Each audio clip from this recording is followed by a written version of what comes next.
Hi guys, so today I'm going to teach you a really fun sandwich trick that's fairly simple to do. There's really just one move in the whole thing and the rest is simply just in the spectator's hands. And I love a good sandwich trick. They're kind of my favorite plot in Magic, and I hope that you like this one. I just called this a cutting discovery for lack of a better title, and yeah, let's get right into it. Alright, so here is what cutting discovery looks like. So imagine I have somebody here with me that I'm going to be performing this to, and then after I do this, I'll explain how it's done. Alright, so you say this, look, have you ever seen those guys in maybe a casino, or maybe somebody's cheating at cards, and you can just give the cards a cut and have any card they want to. In this case, we have a red ace, the ace of hearts. Maybe then we can give it like a quick shuffle, like this. Maybe we can give it 3 cuts this time, something like this, and anytime we want to, we can get any card, in this case, the other red ace. In fact, I'm going to have you do this here in a second. We'll use these red aces so we can see how your progress is with this cutting discovery here. Alright, so let's try this. As I do this, you're going to just look at a card. So just say stop anytime as I do this. Stop right here. Remember that card, I will not look. In fact, I will just go in the middle somewhere right around here. In fact, you can square these up just so I can't do anything. I can't cheat. Your card is really somewhere in the middle now. So I'm going to give you a fair chance. So pick up the deck and cut it into about 4 equal piles into a row like this, face down, okay? So they pick up the deck and they do that. They cut some here, some here, some here, and maybe some here. Now look, we'll take the aces and sort of scatter them around the deck. So put the first ace face up right there on that first pile. And why don't we make this interesting? Why don't you skip a pile and put the other one right there? I think this way we have the best chance of distributing the aces to find your card. The aces are going to let us know whether or not we've succeeded in this trick or not. So we'll gather the cards up like this, and I want you to see.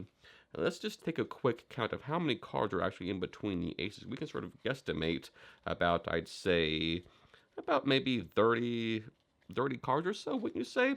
So having about 30-ish cards, we have to cut about half of those, so maybe about 15-ish, but it has to be completely precise, so why don't you cut about 15 cards over to here, and we'll see how you did. Oh, that seems a little heavy, but we'll try to go with it, okay? So now, look, if we did this right, and if your cutting was spot on, the aces should be together in the deck with one card in between.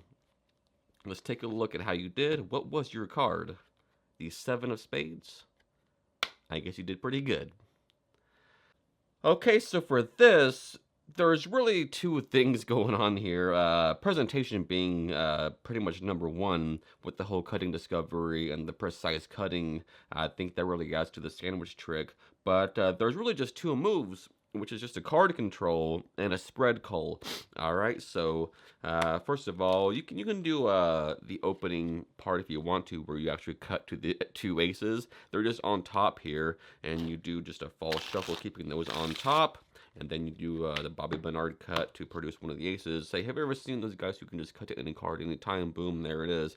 Then you can do another shuffle, keeping it either on the top of. You can do any kind of false cut here.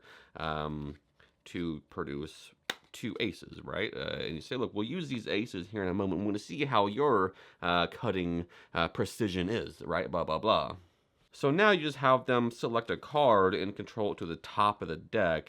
Here I'm using my control, the slip and slide control. I've published multiple tutorials on this control through my recent videos, and I'll leave a link somewhere, maybe in the first pinned comment, with the slip and slide control. So you just have them say stop anytime, show them their card, the 2 of diamonds, and then it just goes in the middle. Now look, this is perfect because they really think their card is right here, so you can have them push it in, square the cards up like this. You don't touch anything, right? Be super fair about this, but it's really on top, right? So they square everything up like this, and now you have them pick up the deck, and you still don't touch anything, right? This is all out of your hands at this point.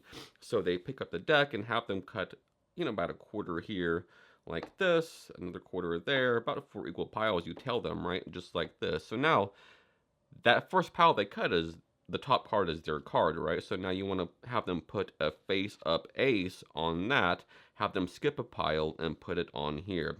And your reasoning for this, you don't really need a reason, but if you need a reason, you just say, this is the best possible chance to find your cards since they're scattered throughout the deck, blah, blah, blah. So now you just assemble the deck, put that on there, and that on there, all right? So now, what you're going to do is, in the guise or in the action of seeing how many cards are in between the aces, you're actually going to cull this face-up ace next to this face-up ace down here under the card that's below, which is actually their card, right? So what you're going to do is, like, you say, look, let's just check how many cards are in between the aces, and here you just cull that face-up ace under as you keep spreading. I see there's about 32 cards in between. You just load it under that card there. Now, when you're doing this, I suggest doing like small sort of batches like this. That way, they're not really seeing a disappearing ace, right? So if you, what I'm saying here is if you do like a wide spread like this, and all of a sudden you do that, like where'd that ace go? But I think it hides it a little bit better if you do like small chunks of cards like this. That way it's a little bit more hidden. Like this, it just goes by, all right? So when you're down to the other face-up ace, again, you just load it. Here it is right here, cold underneath. You just simply load it under that face-down card that's below the other face-up ace in the spread, right? So invisibly, it would look like this. You just load it underneath there as you continue spreading. I say there's about 30-ish cards, blah, blah, blah.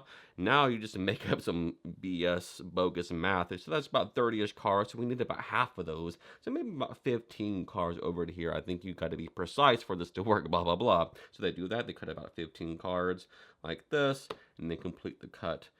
This brings the sandwich now to the middle of the deck. Say, if we did this right, if your cutting was precise, the aces should be together in the deck. So you spread the deck like this and show them, oh, they are together with one face down card in between. So move these all to the side like this, and be neat about it. Put the rest of the deck over here. Say there's one card in between. What was your card? They say two of diamonds, boom, nailed it.